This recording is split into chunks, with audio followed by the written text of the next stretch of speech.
Évangile de Jésus-Christ selon saint Matthieu. En ce temps-là, Jésus disait à ses disciples : « Méfiez-vous des hommes, ils vous livreront aux tribunaux et vous flagelleront dans leurs synagogues. Vous serez conduits devant des gouverneurs et des rois, à cause de moi. Il y aura là un témoignage pour eux et pour les païens. Quand on vous livrera, ne vous inquiétez pas de savoir ce que vous direz ni comment vous le direz.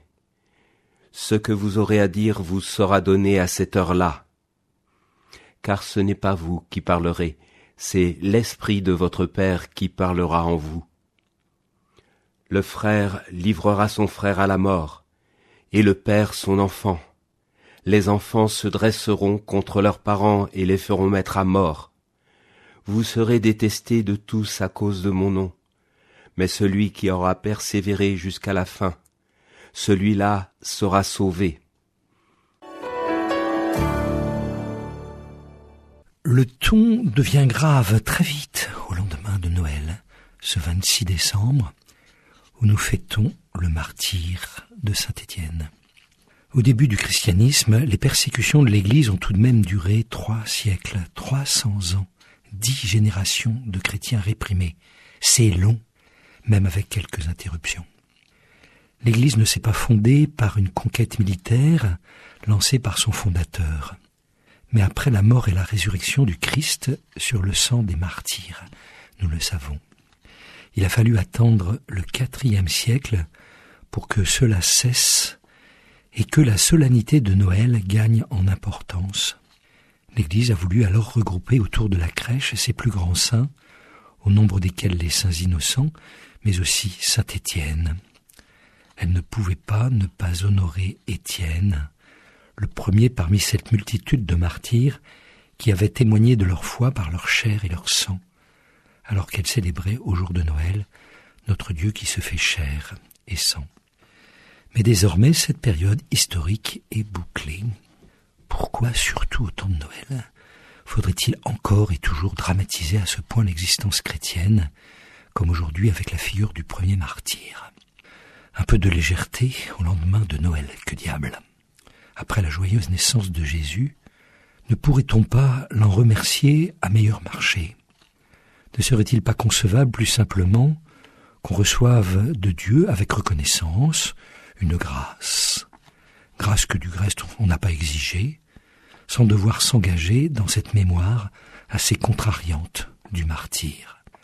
Dieu pourrait bien se contenter de nos sincères remerciements par rapport à sa venue, de notre gratitude qui apprécie le don reçu et qui se tient prête à s'en souvenir toujours avec joie. D'autant plus que désormais l'action de Dieu est complètement achevée et qu'un engagement plus risqué de notre vie humaine ne peut rien y ajouter de décisif ni d'efficace par rapport à ce qu'il nous a déjà acquis. Comment pourrait-il manquer quelque chose aux souffrances du Christ ?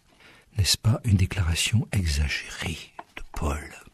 Sauf que Dieu ne se contente pas d'un merci cordial. Dans les chrétiens, il veut reconnaître son Fils. Il n'y a plus d'alternative. Nous ne pouvons le remercier qu'avec toute notre vie, parce que nous sommes redevables de toute notre vie à Jésus. Et puisqu'il a livré sa vie pour la mienne, je ne peux lui exprimer ma reconnaissance qu'avec ma vie entière. L'évangile d'hier, jour de Noël, proclamait le Verbe qui était au commencement. Le Verbe qui était auprès de Dieu, le Verbe qui était Dieu. Par qui ? Rien de ce qui s'est fait ne s'est fait sans lui, le Verbe, c'est-à-dire en grec le logos, la raison de tout, la logique divine, autrement dit la vérité. Or, amour et vérité se rencontrent. Pour cette raison, aucune autre norme de vérité ne peut être valable pour les chrétiens. Ils ne peuvent, dans leur remerciement à Dieu, se contenter d'un autre amour et d'une autre vérité que l'amour et la vérité qu'ils ont reçus en partage. Il ne leur revient pas de réfléchir pour savoir avec quelle monnaie ils pourraient rembourser Dieu. C'est au souverain seul qu'il revient de frapper monnaie. Et Jésus leur a dit qu'il n'y a pas de plus grand amour que de donner sa vie pour ce qu'on aime. Il l'a dit, et il l'a fait en donnant sa vie, même pour ses ennemis. Un jour de Noël seulement, l'image qui me vient à l'esprit, avec les bergers, est celle de leurs moutons auprès de la crèche, et celle aussi de l'agneau de Dieu, désigné dans la crèche par Jean-Baptiste. Dans la douceur de la nuit, le martyre sanglant de l'agneau se profile donc, avec la recommandation du Christ pour le témoignage. Soyez comme des agneaux au milieu des loups. On comprend parfois qu'il nous envoie au témoignage comme à la boucherie. Qui sait, qui connaît la puissance de la douceur qui va jusqu'au bout de sa vie.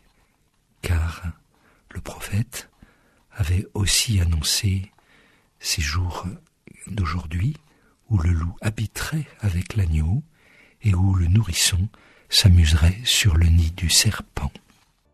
L'évangile du jour a été commenté par le père Dominique Redoulez, prêtre au service de la paroisse